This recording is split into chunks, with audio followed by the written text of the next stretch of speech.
To item J2, and we are going to consider adopting a resolution, approving an ordinance, and calling for giving notice of and establishing the policies and procedures for an election on a proposed ballot measure to establish a 3/4 of 1 cent, 0.75% transactions in use sales tax for general government use, and requesting that the County of Marin consolidate such an election with the established election to be held on Tuesday, November 5th, 2024, and directing the County of Marin to conduct the election on the city's behalf, placing a transaction in use sales tax measure on the November 5th, 2024 general municipal election ballot. So with that, I'm going to call on our city manager, Amy Cunningham, to present the item. Welcome again, Amy. Thank you. Thank you. I realized after we put this agenda together that everyone would be listening to me all night long, so sorry. So good evening, Mayor and Council. Tonight we're presenting a report that addresses several items in your strategic plan and offers a solution to the city's systemic and growing budget deficits and deferred maintenance needs.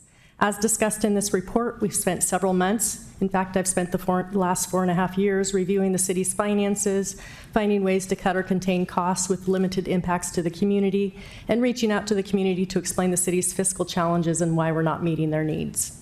The sales tax option we're presenting to you tonight encompasses work, direction, and decisions from council, staff, and the community. Placing the proposed sales tax measure on the ballot sets the table to improve services, find operating efficiencies, reduce chronic staff turnover, and address our failing infrastructure. This is our opportunity to make true and lasting change for the Novato community. I urge you to consider what Novato will look like, not just in the next 3 to 5 years, but what you want Novato's future to be.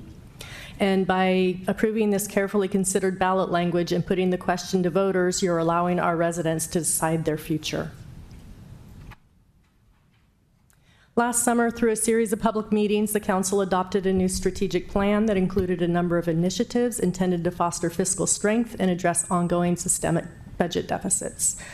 3 of those initiatives are listed here. You heard me give updates on them just a few minutes ago. Initiative 14 is about the backlog of deferred maintenance needs. Initiative 15 is modernization of the fiscal sustainability plan. And Initiative 16 talks about the sales tax measure, which is really our primary focus here tonight. I think it's important to point out that looking at the feasibility of a sales tax measure wasn't a new concept just last year. In 2020, pre-pandemic, the council had asked that staff look into a sales tax measure as a means of improving the city's fiscal outlook and preventing deficits. Since that time, staff and council have proactively and very transparently shared information about the city's financial challenges with the community, implemented other revenue-generating opportunities like the user fee study that improved cost recovery by over $1.2 million a year, and continue to cut expense and find ways to more efficiently serve the community. Last Thursday, the Finance Advisory Commission reviewed the information in this report, including the sales tax proposal. They unanimously recommended the council approve placing a locally controlled sales tax on the November 24 ballot for Novato voters to decide. If they want to increase local sales tax by 0.75% to support critical services and the city's backlog of maintenance and infrastructure needs. They also recommended that they be the body that continues to serve as the oversight authority for the local sales tax, including receiving quarterly reports on the tax, segregating the revenue in a separate fund for tracking and transparency, and that they provide annual reports to the council and taxpayers. In addition to supporting the sales tax, they emphasize that this is just one action needed to improve the city's fiscal sustainability. Many of those other items are also captured in your strategic plan. They recommended that the fiscal sustainability plan include the following: cost-effective use of city properties through analysis of properties and potential uses, identification of the factors impacting economic development, and vigorously pursuing policies that support innovation and reduce these obstacles, and aggressive pursuit of grants, including allocating a dedicated resource such as a staff or consultant to find and apply for grants. So here's some background. Back in 2017, the council was presented with a 5-year general fund forecast that identified that operating deficits could start as early as 17-18 if new revenue sources or significant expenditure reductions were not made. Since that time, the council's implemented a number of short-term budget solutions intended to preserve critical services. These actions and unanticipated use of one-time monies helped to delay the projected operating deficits, but the backlog of infrastructure maintenance and repairs has increased exponentially during that time. Council's discussed this in detail over the past several months, particularly as part of the budget development process. Those short-term solutions have caught up with us. As shown here, the city's experienced growing systemic deficits over the past 5 years, and going forward, as we'll see in a few minutes, we can expect to see multi-million dollar deficits each year for the next 5 years if we don't make major financial changes. Ultimately, these systemic deficits, including expense reduction and cost containment measures, have resulted in a failure to meet the community service delivery needs and a steady decline in the health of the city's infrastructure. The 24-25 budget adopted just last month included a $4.3 million operating budget deficit and minimal and frankly insufficient investment in the city's capital assets and infrastructure. We're not the only ones who've seen this. Last summer, the Marin County Grand Jury completed a review of the city's fiscal challenges and released a report called Novato's Chronic Fiscal Deficits, A Call to Action. The report correctly identified that for more than a decade, city staff have been warning the council and community that significant financial changes need to be made to resolve what they labeled as ongoing and chronic fiscal challenges. The report noted that the city's revenue structure, specifically Novato's low share of property tax, is a major obstacle to gaining financial stability. And among other findings, the report recognized that the city's continued cost-cutting and expense reduction measures have led to declining service levels that are having a negative impact on the community. We'll touch again on this in a few minutes, but I think it's important to pause for a moment and point out the grand jury's conclusion. These cuts have had the unintended consequence of driving increased employee turnover, which reduces efficiency and increased costs over time. Ultimately, the grand jury concluded the council needs to pursue new revenue options and begin planning to increase the city's sales tax. One of the council's strategic plan initiatives mentioned before is to update and modernize the 2013 fiscal sustainability plan. This and prior councils have recognized that the current financial situation is not sustainable and that the city cannot continue to use one-time funds and emergency reserves for daily operations. Even if the council wanted to, those monies are running out now. A new fiscal sustainability plan would outline how the city can achieve sustainability while meeting the community service delivery needs and invest in, maintain, and preserve capital assets and infrastructure. Without a balanced budget and appropriate investment in our infrastructure, we cannot achieve fiscal sustainability or serve the community appropriately. We've taken several actions to improve revenue and stave off declining service levels, including a hotel tax increase, a user fee update, as mentioned before. We have sold some city properties. We have continued pursuit of grants where we are qualifying, but just a reminder, these grants are typically one-time in nature and cannot be relied upon to support ongoing needs. We've also been using different funding sources to leverage other grants and other funding opportunities. For Novato, without an increase in revenue, we'll continue to disappoint residents with the continued decline in services. Other than an increase to locally controlled sales tax, we don't have other options or tools that will sufficiently fill the operating budget gap and that allows us to preserve services and infrastructure. The fiscal sustainability plan needs to recognize new ongoing funding to do the things listed up here, preserve current priority services by bridging the systemic operating deficit and address community demand, which is estimated between 3.3 and 3.8 million per year, replenish declining reserves, which are expected to be gone in 2 years, address mounting deferred infrastructure and capital needs. Our current backlog for parks and streets alone is over $51 million. Mitigate financial and other liabilities, and invest in innovation to generate reliable ongoing revenue. So back to some financial basics for a couple of minutes for those who may not have been tracking this very closely. Property tax and sales tax are the city's two largest revenue sources, and Novato has the lowest rate of property tax of any city in Marin County. As noted in the grand jury report, Novato is unique in that we're considered a low property tax community. Decisions made by city councils in the 1970s to reduce property tax rates locked us into this extremely low share of property tax revenue. The city only receives 7 cents of every property tax dollar paid for the myriad of services we're expected and mandated to provide. To put this in perspective, Novato's share to serve a community of over 53,000 is similar to the share received by the College of Marin. The only way to increase Novato's share is to take it from another one of the agencies listed here who are also in desperate need of funding and which requires their agreement, or to repeal Prop 13 statewide. Neither of these options are feasible, nor do they solve the city's immediate revenue problems. The city's other primary revenue source is sales tax. Novato's rate is 8.5%. Of that, the city receives only 1.25%. The pie chart here shows how sales tax is distributed. The majority goes to the state at almost 4%, 2.6% goes to the county, and the remainder goes to regional transportation agencies like SMART and TAM. The city and other regional partners are legally able to increase sales tax only through approval of the voters. This chart shows how Novato's sales tax rate compares to other agencies in the county. Novato's 8.5% rate is one of the lowest and certainly the lowest of those cities that have a meaningful commercial tax base.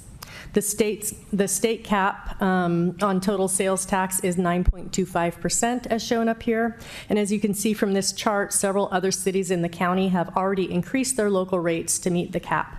Larkspur, San Anselmo, San Rafael, and Sausalito are already at the state cap. And our neighbor to the north, Petaluma, is actually at 9.5%. They received special permission from the state to increase sales tax above the cap. We're not asking to do this. Novato is clearly lagging in this area and needs to increase sales tax to preserve local services, just as these other communities have already done. Locally, we have a 0.75 cap. We have 0.75 cap space. So if we don't take it to the cap to secure other money for local use, one of our regional partners could take it there. This was discussed in detail in the spring during the budget development process.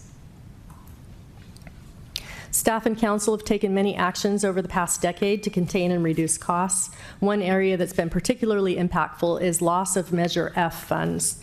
In 2010, Novato voters approved a half-cent temporary sales tax increase, which brought in approximately $4 to $4.5 million a year. These monies were used for ongoing operations, including staffing in police, parks and recreation and maintenance, and backfill for an already existing general fund deficit. Funds were also used for a number of one-time capital projects like traffic safety and technology improvements, which improved operational efficiencies and safety in the community. As Measure F was expiring in 2015, the council placed a new sales tax measure on the ballot for half of the existing amount, a 1/4 cent sales tax. This reduced incoming locally controlled revenue by half and ultimately led to more expense reductions because we just didn't have the revenue to support the services. Approximately 70% of the city's operating budget is personnel. We've contained costs in other places where we can. We've contracted out services like custodial, maintenance, and street sweeping to save money, but our personnel count is at historic lows. Over the past 20 years, we've reduced staffing from 234 in fiscal year 02-03 to what we told council at the time was a temporary reduction to 190.5 during the pandemic. This allowed us to reset the organization with the knowledge that we would need to add back some positions as pandemic restrictions lifted and we resumed normal operations. Infrastructure. We have over $30 million invested in our assets. Streets and sidewalks, storm drains, bridges, retaining walls and buildings, parks, and a variety of other assets. Short-term actions to reduce overall spending have meant that the city has not transferred the necessary monies to the maintenance funds, and this resulted in inadequate investment in our assets, meaning we don't have enough money to maintain our assets appropriately or make needed repairs. This lack of investment is now catching up with us. Our deteriorating street, storm drain, and sidewalk conditions, obsolete playground equipment, and unaddressed facility needs like roofs, ADA, and HVAC repairs are evident throughout the community. Again, there's over $51 million in deferred maintenance for just 2 of the areas mentioned above. Our streets and roads have $38 million in maintenance backlog. And we hear right now that what we're doing is definitely not adequate to meet the community's needs. You heard a report at the last meeting that we need to invest another $5 million per year into our streets and roads to just maintain them at their existing levels. So with a $4 million plus operating budget deficit already, it's clearly impossible to achieve this without major service level changes. So if we don't do something, we can look forward to our streets continuing to deteriorate. The recently completed Parks Master Plan, which included broad community input, identified over $13 million in needs, and the addition of another 3 to 4 park maintenance workers to properly maintain what we have. Without increased investment in this area, the city's infrastructure will continue to deteriorate, the cost to make repairs will continue to increase, and the city's safety, risk, and liability concerns will continue to grow, which will cost us even more in the long run. And again, that $51 million doesn't capture all of our infrastructure needs. As shown on a prior slide, our staffing levels are at historic lows. As a reminder, currently we're at 198 full-time employees who deliver services to the community every day. This is down from the 20-year peak of 234 employees. These reduced staffing levels have made it increasingly difficult to meet the community's growing service delivery needs. During the pandemic, we reduced staff by 8%, which was 17 positions. And at that time, as I said before, we told you we would need to add back positions. We've added back cautiously and carefully, trying to address the most pressing customer service needs. The council's strategic plan, as you heard a few minutes ago, includes a request to assess staffing levels and identify risk areas where there's an immediate staffing need, and identify how many staff would be needed to actually meet the community's desired level of service. The study, which is currently in draft form, identified the need for nearly 20 additional positions. 7.5 of those to address immediate concerns, and additional 12 positions to meet existing demand. In addition, we continue to experience recruitment and retention challenges. The high levels of turnover and vacancies lead to inefficiencies and staff burnout, resulting in increased costs, including overtime, declining service delivery, and more staff turnover, frankly. It's a self-perpetuating cycle. To put it in perspective, over the last 10 years, about 98% of staff has turned over, 198 employees. This doesn't include retirees, just resignations and other departures. Just in the police department, 68 employees have left, an 87% turnover rate. Our valued employees choose to go to other agencies where they're competitively compensated and have more manageable workloads, frankly. If we want to improve services, not only do we need to become a competitive employer, we need to have enough staff to meet the community's desired level of service. Our employees work hard and care about the community, but I hear from them every day that they're frustrated that they can't do more. I'd really like to be the last city manager sitting before you and telling you that in order to do better, not only do we need more staff, but we need the ability to keep the great ones that we already have. Earlier this month, the council was presented with a 5-year general fund forecast. The forecast, which includes conservative assumptions for revenue and expense, shows we have systemic deficits of between $3.3 and $3.8 million each year for the next 5 years. The red bars show projected annual deficits, and the black line shows our reserve levels, the monies we've been relying on to bridge the budget gap since we have depleted all of the other one-time monies. If we don't make significant financial changes, we'll not have enough reserves to preserve services beyond 25-26. So in 26-27, just 2 years away, we're faced with some really hard decisions. As I said, these assumptions are conservative.